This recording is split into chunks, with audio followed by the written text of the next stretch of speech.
Mutual fund सही है, लेकिन आपके लिए कौन सा म्यूचुअल फंड सही है ये कैसे पता कर सकते हैं? इतने सारे ऑप्शंस मार्केट में अवेलेबल हैं, इतने तरह के म्यूचुअल फंड्स अवेलेबल हैं। अब उसमें से कैसे डिसाइड करें कि अपने लिए कौन सा म्यूचुअल फंड सही है? कोई कहता है इसमें इन्वेस्ट कर दो, कोई कहता है उसमें इन्वेस्ट कर दो। अब ऐसे में आप खुद इतने स्मार्ट अप बन सकते हैं कि आप खुद से ही अपना म्यूचुअल फंड चूज करें। तो इस वीडियो में हम वही डिस्कस करेंगे कि आप अपने लिए एक सही म्यूचुअल फंड कैसे चूज कर सकते हैं। साथ में मैं आपको बताऊंगी म्यूचुअल फंड्स का क्या कॉन्सेप्ट है। बिगिनर्स के लिए अगर किसी को नहीं पता है कि म्यूचुअल फंड्स कैसे काम करते हैं तो शॉर्ट में एक कॉन्सेप्ट डिस्कस करेंगे, और म्यूचुअल फंड्स में किन्हें इन्वेस्ट करना चाहिए वो भी डिस्कस करेंगे। आप कैसे सिलेक्ट कर सकते हैं, ऑफ कोर्स आपके काम की बात बीच में आएगी कि कैसे आप अपने लिए सही म्यूचुअल फंड चूज कर सकते हैं। उसके बाद कुछ ऐसी ज़रूरी चीज़ें जो आपको ध्यान रखनी है जब आप एक म्यूचुअल फंड चूज कर रहे हैं, और लास्ट में आप म्यूचुअल फंड में इन्वेस्ट कैसे कर सकते हैं। तो आज के सेशन में हम यही सब डिस्कस करेंगे। So welcome to another class with me Gurpreet. सबसे पहले बात करते हैं about the concept of mutual funds. Mutual funds का कॉन्सेप्ट बहुत सिंपल है। इसमें बेसिकली क्या होता है, मान लीजिए कोई म्यूचुअल फंड है, उसमें इन्वेस्टर्स जो हैं वो साथ में आते हैं और मनी को पूल करते हैं, दे पूल मनी। मान लीजिए आपके 4-5 दोस्तों का एक ग्रुप है और उन्होंने कुछ भी परचेज करना है, लेट्स से कोई बाइक परचेज करनी है, तो वो सारे 4-5 जने जो है ना वो एक साथ आ जाते हैं और एक साथ मिलकर बाइक के लिए पैसा इकट्ठा करते हैं, पैसा पूल करते हैं। अब मान लीजिए उसमें से कोई एक बंदा सोचता है कि मैं अकेले ही वो बाइक खरीद लूंगा, तो दैट इज़ इम्पॉसिबल क्योंकि उसके पास वो फंड्स ही नहीं है। लेकिन अगर वो चारों मिल जाएं तो चारों मिलकर अगर पैसा लगाएं तो उनके पास इतने फंड्स हो जाएंगे कि हाँ वो बाइक खरीद सकते हैं, और वट एवर उनका जो भी पर्पस है बाइक खरीदने का वो सर्व हो जाएगा। म्यूचुअल फंड्स का कॉन्सेप्ट भी सिमिलर है। म्यूचुअल फंड्स में इन्वेस्टर्स क्या करते हैं, अलग अलग इन्वेस्टर्स होते हैं जो पैसे को पूल करते हैं, पैसे इकट्ठा करते हैं और एक म्यूचुअल फंड में डालते हैं। उस म्यूचुअल फंड को मैनेज करता है एक प्रोफेशनल मैनेजर। एक हो सकता है, 2 हो सकता है, 3 भी हो सकते हैं। प्रोफेशनल मैनेजर्स होते हैं उस फंड को मैनेज करने के लिए। वो प्रोफेशनल मैनेजर्स देखते हैं कि अब ये जो पैसा आया है इसे कहाँ लगाना है। आप ये चूज करते हैं कि आप किस तरह का म्यूचुअल फंड जो है ना उठा रहे हैं, और वो म्यूचुअल फंड पैसा कहाँ लगाएगा ये आपको पता होता है। तो यहाँ पर जो मैनेजर्स हैं वो किसी एसेट में पैसा लगाएंगे, हो सकता है वो शेयर्स में लगा दें, बॉन्ड्स में लगा दें, किसी और एसेट में वो पैसा लगा दें, और फिर वहाँ से उस एसेट से क्या है वो रिटर्न्स जनरेट करने की कोशिश करते हैं हम इन्वेस्टर्स के लिए। सो बेसिकली कॉन्सेप्ट बहुत सिंपल है कि बहुत सारे लोग इकट्ठे होते हैं, पैसा पूल करते हैं एक म्यूचुअल फंड में। म्यूचुअल फंड में मैनेजर्स होते हैं, वो मैनेजर्स उस म्यूचुअल फंड को हैंडल करते हैं, उस पैसे को हैंडल करते हैं, उस पैसे को अलग अलग जगह लगाते हैं ताकि आपके लिए रिटर्न्स जनरेट हो सके। तो बहुत बेसिक सा सिंपल सा कॉन्सेप्ट है। और इजी एग्जांपल देने के लिए अगर मैं बात करूं, मान लीजिए आपने किसी म्यूचुअल फंड में इन्वेस्ट किया at a certain NAV is net asset value, और उस म्यूचुअल फंड को मैनेज कर रहे हैं 3 मैनेजर्स। ये मैनेजर्स आपके पैसे को आपके और आपके साथ साथ जो और भी इन्वेस्टर्स ने पैसा लगाया है उसे हैंडल करेंगे, और फिर उसे चाहे इक्विटी में इन्वेस्ट कर सकते हैं, बॉन्ड्स में इन्वेस्ट कर सकते हैं, किन्हीं दूसरे एसेट्स में इन्वेस्ट कर सकते हैं। अब क्योंकि वो इन सब जगहों पर पैसा लगा रहे हैं तो वहाँ से उनका अल्टीमेट एम क्या है, रिटर्न्स जनरेट करना। रिटर्न्स वो जनरेट कर लेते हैं। आपने जिस NAV पे इसमें इन्वेस्ट किया था यहाँ पर म्यूचुअल फंड पे, वो NAV आपका इंक्रीज हो जाता है, और अल्टीमेटली आपने जो पैसा लगाया है, जो इन्वेस्टेड आपका अमाउंट है वो भी बढ़ता चला जाता है। तो ये इस सर्कल में बेसिकली आपका एक म्यूचुअल फंड काम करता है। पर्पस आपका क्या है म्यूचुअल फंड में पैसा लगाने का, कि आपको रिटर्न्स चाहिए। वो काम आपके लिए मैनेजर्स करते हैं। मैनेजर्स भी बदले में आपसे क्या लेते हैं, एक्सपेंस रेशियो लेते हैं, जो कि हम वीडियो के आगे समझेंगे। सो आई होप कॉन्सेप्ट समझ आया होगा। अब अगर मैं बात करूं कि म्यूचुअल फंड में फिर इन्वेस्ट किसको करना चाहिए, ठीक है, म्यूचुअल फंड कैसे काम करता है, तो म्यूचुअल फंड में सबसे पहली बात ऐसे लोगों को इन्वेस्ट करना चाहिए जिनको डाइवर्सिफिकेशन चाहिए। अगर आपको चाहिए कि आपका पोर्टफोलियो डाइवर्सिफाइड रहे तो mutual fund can be a good option for you, क्योंकि म्यूचुअल फंड अलग अलग एसेट्स में आपका पैसा लगाता है। आपको अलग अलग तरह के म्यूचुअल फंड्स मार्केट में देखने को मिलते हैं, और क्योंकि आपका अलग अलग एसेट्स में पैसा लगा हुआ है तो रिस्क जो है वो कम हो जाता है, रिस्क को स्प्रेड आउट कर देता है। तो ऐसे केस में अगर डाइवर्सिफिकेशन के लिए अगर आप एक ऑप्शन ढूंढ रहे हैं तो 100% एक अच्छा ऑप्शन आपके लिए बन सकता है। उसके अलावा अगर आपको एक्सपर्ट मैनेजमेंट चाहिए तो भी आप म्यूचुअल फंड्स में इन्वेस्ट कर सकते हैं, because as discuss previously mutual funds को मैनेज करते हैं एक्सपर्ट मैनेजर्स। अब ऐसे में क्या है कि अगर आप म्यूचुअल फंड्स में इन्वेस्ट कर रहे हैं तो आपको एक्सपर्ट मैनेजर्स मिलेंगे और वो आपके लिए इस म्यूचुअल फंड को आपके हैंडल करेंगे। यानी कि आपको बैठ के फिक्र करने की ज़रूरत नहीं है कि अभी मुझे यहाँ पैसा लगाना है, अभी मुझे यहाँ से पैसा निकालना है। वो काम आपके लिए आपके मैनेजर्स कर देंगे। उसके बाद आता है लिक्विडिटी। अगर आपको लिक्विडिटी चाहिए, लिक्विडिटी बेसिकली क्या होता है कि आप कितनी आसानी से किसी म्यूचुअल फंड की यूनिट्स को खरीद या बेच पा रहे हैं। तो अगर आपको ऐसा चाहिए, एक ऐसा एसेट चाहिए जिसमें लिक्विडिटी ज़्यादा हो, तो म्यूचुअल फंड एक अच्छा ऑप्शन आपके लिए हो सकता है, क्योंकि यहाँ पर आप यूनिट्स को कभी भी रिडीम कर सकते हैं और कभी भी जो है ना खरीद सकते हैं। But there is a catch जो हम आगे डिस्कस करेंगे। उसके बाद है cost effective. Of course cost effective होते हैं म्यूचुअल फंड्स। आपको बहुत बड़े कॉर्पस की ज़रूरत नहीं है म्यूचुअल फंड्स में इन्वेस्टमेंट शुरू करने के लिए। आप 500 रुपये से 300 रुपये से भी अब तो शुरुआत कर सकते हैं। SIP से आप स्टार्ट कर सकते हैं। बहुत ही मिनिमल अमाउंट से आप जो है ना इन्वेस्टमेंट अपना स्टार्ट कर सकते हैं। तो कॉस्ट इफेक्टिव हो जाता है, क्योंकि बहुत सारे इन्वेस्टर्स होते हैं। अगर किसी एक इंडिविजुअल को इन्वेस्ट करना हो, क्योंकि फंड साइज जो है वो बहुत बड़ा होता है, 10,000 करोड़ रुपीज़ का फंड साइज होता है किसी म्यूचुअल फंड का, तो कोई एक इंडिविजुअल तो 10,000 करोड़ रुपए बहुत मुश्किल है, बहुत रेयर है, नहीं दे सकता। लेकिन बहुत सारे इन्वेस्टर्स अगर एक साथ आ जाए तो ऐसे केस में क्या है, cost effective option mutual fund आपको मिल जाता है, प्लस रिटर्न्स। अगर आप किसी और इन्वेस्टमेंट टूल से कंपेयर करते हैं, अगर आप किसी गवर्नमेंट सिक्योरिटी से, FD से, अपने बैंक अकाउंट, सेविंग्स अकाउंट से कंपेयर करते हैं, तो म्यूचुअल फंड्स में आपको अच्छे रिटर्न्स देखने को मिलते हैं, गिवन आप लॉन्ग टर्म इन्वेस्टमेंट करें। तो अगर आपको ये बेनिफिट्स चाहिए, अगर आप ये बेनिफिट्स सीख कर रहे हैं, तो आप म्यूचुअल फंड्स में इन्वेस्ट कर सकते हैं। अब बात करते हैं आपके काम की कि आप एक सही म्यूचुअल फंड कैसे चूज कर सकते हैं। वेल, म्यूचुअल फंड चूज करना ऑफ कोर्स बहुत ट्रिकी हो सकता है, बिकॉज ऑफ कोर्स बहुत सारे ऑप्शंस हमारे पास अवेलेबल हैं। लेकिन म्यूचुअल फंड सिलेक्ट करने से पहले सबसे पहले 2 बातें आपको ध्यान रखनी है। एक तो आपको चूज करनी है कैटेगरी, कि आपको किस तरह का म्यूचुअल फंड चाहिए। Mutual fund, equity mutual fund, debt mutual fund, ELSS, hybrid, बहुत सारे म्यूचुअल फंड्स हैं मार्केट में, सेक्टोरल म्यूचुअल फंड्स हैं। सबसे पहले तो आपको अपनी कैटेगरी डिसाइड करनी है, और अगर आपने एक बार अपनी कैटेगरी डिसाइड कर ली तो उसमें भी एक लंबी लिस्ट आ जाती है म्यूचुअल फंड्स की।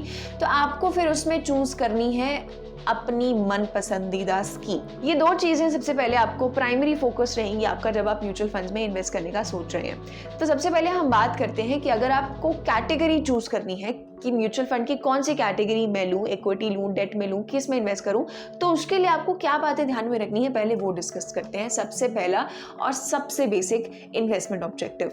बहुत बेसिक साउंड करेगा कि अरे यार इन्वेस्टमेंट ऑब्जेक्टिव ही तो है, इसमें क्या बड़ी बात है, लेकिन ये बहुत बहुत ज़्यादा इंपॉर्टेंट होता है। चाहे आप अपने चिल्ड्रन के लिए जो है ना कोई म्यूचुअल फंड परचेज करें, उनके एजुकेशन के लिए पैसा इकट्ठा करना चाहते हैं, चाहे आप अपने रिटायरमेंट की प्लानिंग कर रहे हैं, चाहे आप मैरिज के लिए, एनी XYZ फैक्टर, कुछ भी हो सकता है, आपको अपना इन्वेस्टमेंट ऑब्जेक्टिव पता होना चाहिए।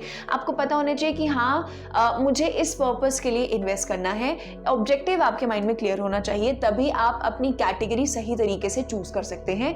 बिकॉज हर म्यूचुअल फंड का अपना खुद का एक इन्वेस्टमेंट ऑब्जेक्टिव होता है। जब भी आप म्यूचुअल फंड खरीदेंगे, जब भी आप देखेंगे उसको प्रॉपरली, तो वहां पर इनका म्यूचुअल फंड हाउसेस का भी इन्वेस्टमेंट ऑब्जेक्टिव साथ में आपको देखने को मिलेगा कि हाँ उनका ऑब्जेक्टिव क्या है। फॉर एग्जाम्पल, अगर एक इक्विटी म्यूचुअल फंड है तो उसका ऑब्जेक्टिव ये होगा कि वो इक्विटी में, यानी कि अलग अलग कंपनीज के शेयर्स में पैसा लगाएं। तो अगर ये इक्विटी में पैसा लगा रहे हैं लेट्स से, तो ये थोड़ा सा रिस्की हो जाएगा। अगर आप रिस्क नहीं लेना चाहते हैं, क्योंकि आपको पता है कि आपका इन्वेस्टमेंट ऑब्जेक्टिव क्या है, तो अगर आप रिस्क नहीं लेना चाहते हैं तो हो सकता है आप इसको अवॉइड कर देंगे।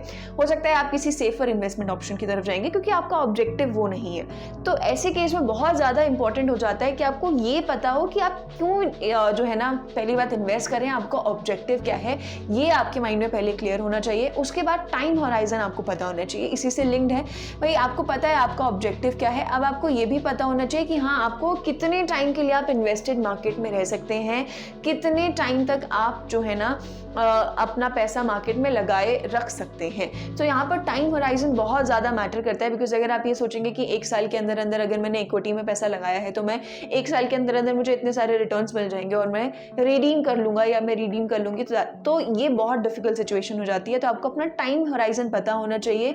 प्रेफरेबली लॉन्ग टर्म इन्वेस्टमेंट्स ज़्यादा अच्छे रिटर्न्स देते हैं, तो टाइम होराइजन को लेकर भी क्लैरिटी आपके माइंड में ऑलरेडी होनी चाहिए जब आप एक कैटेगरी चूज कर रहे हैं। तो आपका टाइम होराइजन टारगेट बेस्ड होना चाहिए, बिकॉज अलग अलग म्यूचुअल फंड जो हैं वो अलग अलग तरह के परफॉर्मेंस डायनामिक्स जो हैं आपको ऑफर करते हैं अलग अलग टाइम फ्रेम्स में। अगर आपको शॉर्ट टर्म ऑब्जेक्टिव चाहिए, अगर आपका शॉर्ट टर्म इन्वेस्टमेंट ऑब्जेक्टिव है, ज़्यादा टाइम के लिए इन्वेस्टेड नहीं रह सकते, तो आप लिक्विड फंड लीजिए, आप लो ड्यूरेशन फंड्स लीजिए। लेकिन अगर आप लॉन्ग टर्म इन्वेस्टेड रह सकते हैं, आपका ऑब्जेक्टिव उस हिसाब से है, तो आप इक्विटी म्यूचुअल फंड्स ले सकते हैं। तो कहने का मतलब बेसिकली यही है कि आपको अपना टाइम होराइजन पता होना चाहिए कि आप कितने टाइम तक के लिए मार्केट में इन्वेस्टेड रह सकते हैं। उसके बाद आता है रिस्क टॉलरेंस, ऑफ कोर्स इसी से कनेक्टेड है। आपको अपना इन्वेस्टमेंट ऑब्जेक्टिव पता है कि मैं क्यों इन्वेस्ट कर रहा हूँ या मैं क्यों इन्वेस्ट कर रही हूँ। आपको पता है कि हाँ, मैं इतने टाइम तक इन्वेस्टेड रह सकती हूँ या रह सकता हूँ। अब आपको तीसरी चीज़ ये ज़रूर पता होनी चाहिए कि आप कितना रिस्क उठा सकते हैं, बिकॉज मार्केट इज़ वॉलेटाइल। बहुत सारे mutual funds at the end of the day share market से कनेक्टेड होते हैं। वॉलेटिलिटी आपको कहीं ना कहीं देखने को मिल जाती है, वो रिफ्लेक्ट हो सकती है म्यूचुअल फंड्स पे, सेक्टोरल म्यूचुअल फंड्स में भी रिफ्लेक्ट हो सकती है। तो ऐसे में आपको ये पता होना चाहिए कि आपका रिस्क टॉलरेंस कितना है, आपको उसे इवैल्यूएट करना है। To help you with that, SEBI भी कैटेगराइज करता है म्यूचुअल फंड्स को अलग अलग लेवल्स पे। ये लो से हाई के रेंज में आपको म्यूचुअल फंड्स में दिख जाएगा कि हाई रिस्क है, लो रिस्क है। जब आप भी म्यूचुअल फंड्स का जो एनालाइज करेंगे, अगर आप देखेंगे अपने लिए म्यूचुअल फंड ढूंढ रहे होंगे, तो वहाँ पर आपको देखने को मिल जाएगा कि high risk, very high risk, low risk. तो सेबी ऐसे कैटेगराइज करता है म्यूचुअल फंड्स को आपको हेल्प करने के लिए। तो आप अपने रिस्क टॉलरेंस के हिसाब से देखें। For example equity mutual funds की अगर हम बात करते हैं तो उनमें रिस्क ज़्यादा रहता है, लेकिन अगर आप लॉन्ग टर्म इन्वेस्टेड हैं तो उनमें आपको हाई रिटर्न्स का पोटेंशियल देखने को मिलेगा। वहीं अगर डेट फंड्स की बात करें तो उनमें रिस्क कम होता है, लेकिन फिर उनमें रिटर्न्स का पोटेंशियल कम हो जाता है। तो आपको रिस्क टॉलरेंस अपनी ज़रूर पता होनी चाहिए। उसके बाद आता है लिक्विडिटी। जैसे हमने पहले डिस्कस किया, लिक्विडिटी बेसिकली कि आप कितनी आसानी से म्यूचुअल फंड्स की यूनिट्स को बेच सकते हैं और ख़रीद सकते हैं। तो यहाँ पर लिक्विडिटी अगर आपको पता होनी चाहिए।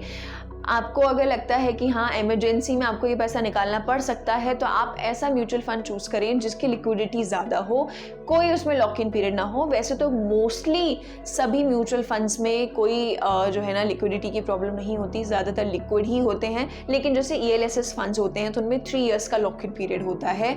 तो आप अपने म्यूचुअल फंड्स का लॉक इन पीरियड ज़रूर चेक करें जब आप लिक्विडिटी की तरफ अगर आपका फोकस है। अगर आपको चाहिए कि हाँ, कभी भी पैसा निकाल सकें, कभी भी उसे बेच सकें, तो ये आपको ध्यान रखना है। आपको लिक्विडिटी को भी कंसिडर करके चलना है जब आप कैटेगरी सिलेक्ट कर रहे हैं। अब बात करते हैं कि आपने इन फैक्टर्स के जरिए ये चूज कर लिया कि आपको कौन सी कैटेगरी का म्यूचुअल फंड चाहिए। अब एक कैटेगरी आपने सिलेक्ट कर ली, तो उस कैटेगरी में भी बहुत सारे म्यूचुअल फंड्स अपना जो है ना म्यूचुअल फंड लॉन्च करते हैं। बहुत सारी एसेट मैनेजमेंट कंपनीज के आपको म्यूचुअल फंड्स देखने को मिलेंगे। तो उन सारे ऑप्शंस में से आप कैसे चूज कर सकते हैं, क्योंकि अगर आप एक इक्विटी म्यूचुअल फंड भी सिंपल टाइप करेंगे किसी ऑनलाइन प्लेटफॉर्म पे तो आपको बहुत लंबी लिस्ट मिल जाती है। तो आप उनमें कैसे जो है ना एक अच्छा म्यूचुअल फंड चूज कर सकते हो, उसके लिए कुछ पैरामीटर्स हैं, कुछ इंपॉर्टेंट चीज़ें हैं जो आपको ज़रूर पता होनी चाहिए। सबसे पहला है एक्सपेंस रेशियो। वीडियो के स्टार्टिंग में मैंने कहा था, जब कॉन्सेप्ट हम लोग डिस्कस कर रहे थे, कि बदले में जब एक मैनेजर, जो प्रोफेशनल मैनेजर्स होते हैं जो म्यूचुअल फंड को हैंडल करते हैं, तो वो बदले में आपसे लेते हैं एक्सपेंस रेशियो। नाउ ये चीज़ आपको देखनी बहुत ज़्यादा ज़रूरी है। किसी किसी म्यूचुअल फंड का जो एक्सपेंस रेशियो है वो बहुत ज़्यादा होता है, किसी किसी का मिनिमल होता है, कम होता है। तो आपको लगता है कि हाँ, आप इसे पे कर सकते हो। सो एक्सपेंस रेशियो बेसिकली वही फी है, एक एनुअल फीस होती है जो चार्ज करता है एक म्यूचुअल फंड आपको। बेसिकली प्रोफेशनल मैनेजर्स की फ़ी होती है, इसमें मैनेजमेंट फीस होती है, डिस्ट्रीब्यूशन फीस होती है। लेकिन आपको ये ध्यान रखना है कि जो एक्सपेंस रेशियो है वो आपके नेट रिटर्न्स को कम कर सकता है। हेंस आपको एक ऐसा म्यूचुअल फंड चूज करना है जिसमें कम एक्सपेंस रेशियो हो। एक म्यूचुअल फंड में एक्सपेंस रेशियो, अलग अलग म्यूचुअल फंड्स का एक्सपेंस रेशियो अलग अलग होता है। आपको हर एक म्यूचुअल फंड का एक्सपेंस रेशियो खुद से अलग से चेक करना होगा। तो ये रेंज करता है 0.05% से 2.25%, राइट। तो यहाँ पर आपको ये ध्यान रखना है कि कितना परसेंटेज जो है ना आपका एक्सपेंस रेशियो में खर्च हो जा रहा है। तो ये आप ज़रूर ध्यान रखेंगे। ये आप कंपेयर कर सकते हैं, उसी एक ही कैटेगरी के अलग अलग म्यूचुअल फंड्स में कंपेयर कर सकते हैं कि किसका एक्सपेंस रेशियो ज़्यादा है, किसका एक्सपेंस रेशियो कम है। लेकिन ये भी ध्यान रखना है कि ऐसा नहीं है कि अगर किसी म्यूचुअल फंड का एक्सपेंस रेशियो ज़्यादा है तो वो एक ख़राब म्यूचुअल फंड है, ऐसा कुछ नहीं है। आपको ये ज़रूर ध्यान रखना है कि अगर किसी का, अगर आप थोड़ा ज़्यादा एक्सपेंस रेशियो भी पे कर रहे हैं और अगर आपको अच्छी क्वालिटी मिल रही है उस म्यूचुअल फंड में तो कोई प्रॉब्लम नहीं है। एक्सपेंस रेशियो सिर्फ इसलिए है कि आपका जो टोटल रिटर्न है वो कम ना हो जाए। तो आपको अगर लगता है कि आप अपने टोटल रिटर्न में से इतना पे कर सकते हैं, आप अफोर्ड कर सकते हैं, तो दैट इज एब्सोल्युटली फाइन। ये भी एक पैरामीटर है जिसके जरिए आप कंपेयर कर सकते हैं, चेक कर सकते हैं कि कौन सा आपके लिए बेटर म्यूचुअल फंड है। उसके बाद आता है exit load. Exit load basically एक समझ लीजिए एक पेनल्टी आपके ऊपर लगाई जाती है कि आप उस म्यूचुअल फंड को छोड़ रहे हैं। मान लीजिए आपने किसी म्यूचुअल फंड में इन्वेस्ट किया और आपने 1 साल से पहले वो म्यूचुअल फंड की यूनिट्स जो है वो बेच दी, आपको थोड़ा बहुत रिटर्न मिला और आपने उसे बेच दिया। तो ऐसे केस में वो जो म्यूचुअल फंड है वो आपके ऊपर लगाएगा एक फीस जिसे कहा जाता है एग्जिट लोड। बहुत सारे म्यूचुअल फंड्स में अब ये 15 डेज से पहले भी एग्जिट लोड आता है कि 15 दिन से पहले आप नहीं निकाल सकते। 1 ईयर का भी है कि लेस देन 1 ईयर तो आपको रहना ही रहना है, किसी में सिर्फ लेस देन 15 डेज है। तो ये भी वेरी करता है अलग अलग म्यूचुअल फंड्स में। तो एग्जिट लोड की अगर बात करें तो अलग अलग म्यूचुअल फंड्स में हमें अलग अलग एग्जिट लोड देखने को मिलता है। जैसे कि अगर मैं इक्विटी म्यूचुअल फंड की बात करूं तो इक्विटी म्यूचुअल फंड में 1% जो है ना एग्जिट लोड देखने को मिलता है। इसके अलावा डेट फंड्स की अगर बात की जाए तो डेट फंड्स में 0.25% एग्जिट लोड जनरली देखने को मिलता है। और इसके अलावा ELSS फंड्स होते हैं। ELSS फंड्स में बात करें तो इसमें एग्जिट लोड नहीं होता है क्योंकि इसमें ऑलरेडी 3 इयर्स का लॉक इन पीरियड आपको देखने को मिलता है, यानी कि 3 साल से पहले आप उस म्यूचुअल फंड को नहीं छोड़ सकते। तो एग्जिट लोड भी आपके नेट रिटर्न को कम कर सकता है। तो हेंस आपको एक ऐसा म्यूचुअल फंड चूज करना है जिसमें बहुत कम या एग्जिट लोड हो ही ना, राइट। तो जितना कम एग्जिट लोड होगा उतना बेटर होगा। तो ये दोनों ही रेशियोज जो हैं, दोनों ही मेट्रिक्स जो हैं आपकी हेल्प करेंगे कि आपके टोटल रिटर्न्स जो हैं वो अफेक्ट ना हो, कम ना हो। उसके लिए आपको ये दोनों पैरामीटर जरूर चेक करने हैं। उसके बाद आ जाता है fund performance, right. Fund performance से आप चेक करेंगे, आप अलग अलग फंड को जो है ना कंपेयर करेंगे एक ही कैटेगरी में कि कौन से म्यूचुअल फंड का परफॉर्मेंस अच्छा रहा है। यूजुअली आप देखते हैं कि पिछले 1 साल में एक म्यूचुअल फंड ने कितना रिटर्न दिया है, 2 साल में, 3 साल में, 5 साल में हिस्टोरिकली कैसे रिटर्न्स दिए हैं। आप देखेंगे कि कितना कंसिस्टेंट उसने रिटर्न दिया है। तो ये बहुत ज़्यादा ज़रूरी होता है जब आप एक म्यूचुअल फंड चूज कर रहे हैं, तो ज़रूर चेक करें कि उसका फंड परफॉर्मेंस कैसा रहा है over the period of time. आप बाकी म्यूचुअल फंड से भी कंपेयर करें उसकी फंड परफॉर्मेंस और उस पर्टिकुलर म्यूचुअल फंड की फंड परफॉर्मेंस भी चेक करें। देखें कि उसने कितने कंसिस्टेंट रिटर्न्स दिए हैं, पीयर्स के साथ कंपेयर करें। फंड का साइज भी यहाँ पर बहुत ज़्यादा इंपॉर्टेंट हो जाता है देखना जब आप फंड परफॉर्मेंस की बात करें। ज़रूरी नहीं है कि बहुत बड़ा अगर फंड साइज है, मान लो बहुत 1000 करोड़ रुपए का अगर फंड है, राइट, तो वो बहुत अच्छा होने वाला है। हो सकता है कि एक छोटा म्यूचुअल फंड हो, छोटा फंड साइज हो, उसका 6-7 हज़ार करोड़ रुपए का छोटा सा फंड हो, राइट, और उसमें जो है ज़्यादा रिटर्न्स मिलने के चांसेस हो क्योंकि छोटा फंड साइज है तो मैनेजर्स के लिए हैंडल करना भी ईजी है। बहुत ज़्यादा अगर बड़ा अमाउंट है, 15, 16, 14 हज़ार करोड़ रुपए का अगर म्यूचुअल फंड है तो वो ज़्यादा डिफिकल्ट हो जाएगा मैनेजर्स के लिए उसे हैंडल करना। तो फंड साइज भी आप जरूर चेक कर सकते हैं कि कितना फंड साइज है किस म्यूचुअल फंड का। लेकिन ये जरूर याद रखना है कि जो पास्ट परफॉर्मेंस है, ये सब जो चीजें हैं ये इंडिकेट नहीं करती हैं कि आगे भी फ्यूचर में भी वो आपको सिमिलर रिटर्न्स दे सकता है कि नहीं, राइट। लेकिन फंड परफॉर्मेंस स्टिल चेक करना बहुत इंपॉर्टेंट हो जाता है, ये देखना कि कंसिस्टेंट रिटर्न्स मिले हैं कि नहीं। अगर आप इक्विटी, जैसे मान लीजिए अगर आप इक्विटी में इन्वेस्ट कर रहे हैं तो आपको पता होगा कि हाँ स्टॉक मार्केट पे इस पीरियड में बहुत ज़्यादा वॉलेटिलिटी थी या इस पीरियड पे मार्केट बहुत नीचे था, तो आप उस टाइम फ्रेम में जाके चेक कर सकते हैं कि इस म्यूचुअल फंड ने कैसा परफॉर्म किया था। अगर उसमें भी ठीक है थोड़ा बहुत नीचे गिरा था या थोड़ा बहुत रिटर्न्स ही दे पाया था तो यानी कि ठीक ठाक म्यूचुअल फंड है, वॉलेटिलिटी में भी बहुत ज़्यादा नीचे नहीं गिरा है, तो आपको एक आइडिया दे देगा बेसिकली फंड परफॉर्मेंस कि हाँ आपका पैसा सेफ हैंड्स में है कि नहीं। उसके बाद आता है एक बहुत इंपॉर्टेंट फैक्टर, टैक्सेस। टैक्सेस की बात करें तो टैक्सेस का फॉर्मूला यहाँ पर सिंपल है, शॉर्ट टर्म कैपिटल गेन्स और लॉन्ग टर्म कैपिटल गेन्स। आप जो भी रिटर्न्स आपको मिलेंगे, जो भी गेन्स आपको मिलेंगे म्यूचुअल फंड्स में, short term capital gain tax लगाया जाएगा। अगर आप 1 साल से पहले रिडीम कर लेते हैं 20% आपको जो है ना पैसा देना पड़ेगा अपने रिटर्न्स में से, अपने गेन्स में से। Long term capital gains tax लगेगा 12.5% अगर आप 1 साल से ज़्यादा रखते हैं और अगर आपका जो गेन है वो 1.2 लाख रुपीज़ से 25 लाख रुपीज़ से ज़्यादा हो जाता है। उसके अलावा ELSS म्यूचुअल फंड्स भी आ जाते हैं, इस पर टैक्स बेनिफिट मिलता है आपको इनकम टैक्स एक्ट के सेक्शन 80C के तहत। इसमें आप बेसिकली अपने टैक्सेबल इनकम को कैपिटल गेन से जो है सेव कर सकते हैं, इन्वेस्टर्स को ये बेनिफिट मिलता है।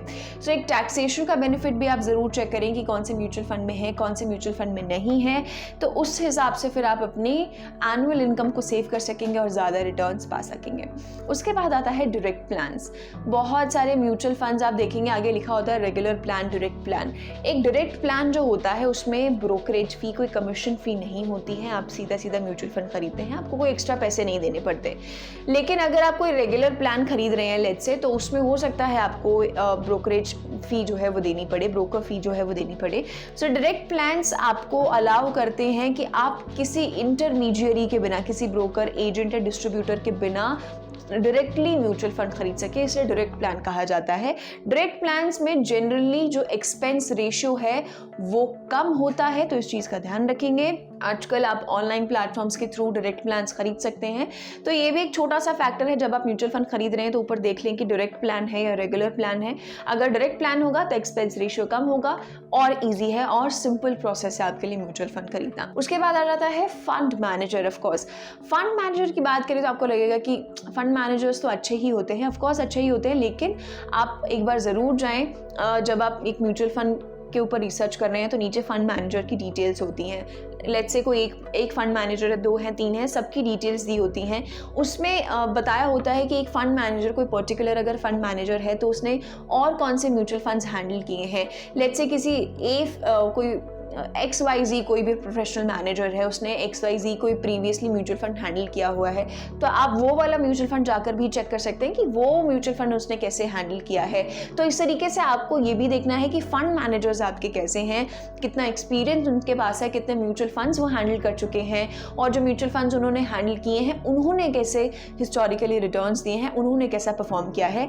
तो फंड मैनेजर क्योंकि आपके पूरे फंड के लिए रिस्पॉन्सिबल होगा, वही आपके फंड को हैंडल करेगा, तो बहुत इंपॉर्टेंट हो जाता है कि आप अपनी रिसर्च थोड़ी सी फंड मैनेजर के ऊपर भी करें। तो ये कुछ फैक्टर्स हैं जो आपकी हेल्प करेंगे जब आप एक म्यूचुअल फंड स्कीम चूज कर रहे होंगे, कैटेगरी चूज कर रहे होंगे। इन फैक्टर्स का आप जरूर ध्यान रखें और रिमेंबर खुद की रिसर्च भी इक्वली इंपॉर्टेंट हो जाती है जब आप एक म्यूचुअल फंड चूज कर रहे हैं, because at the end of the day it's your money, वो आपका पैसा है, आप अपना पैसा इन्वेस्ट कर रहे हैं। तो रादर देन किसी की सुनी सुनाई इन्वेस्ट करने के बजाय खुद से थोड़ी सी रिसर्च करके खुद से आप म्यूचुअल फंड्स में इन्वेस्ट कर सकते हैं, इतना मुश्किल नहीं है।